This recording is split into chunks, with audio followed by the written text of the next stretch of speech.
呢個就係3乘3乘3，第一層、第二層、第三層。第一層做好啦，個十字啊。第二層都做好啦，一做第三層，呢個黃十字出現咗啦，就發覺咧呢隻角啱色啱位啱方向，呢隻角唔啱色又唔啱位啦。呢個唔啱色唔啱位，呢個唔啱色唔啱位。咁呢個呢，就係黃橙藍，應該嚟呢度，應該嚟呢度。咁呢，就可以做逆向調位2次。呢個嚟呢度，逆向，呢個嚟呢度，咁啊2次啦。首先第一次就嚟呢度，跟住呢再嚟呢度。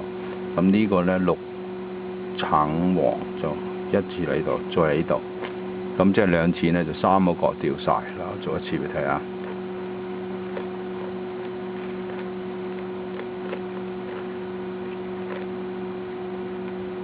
再做多次，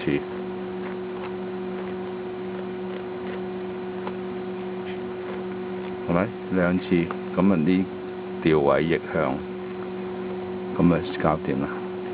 多謝收睇，拜拜。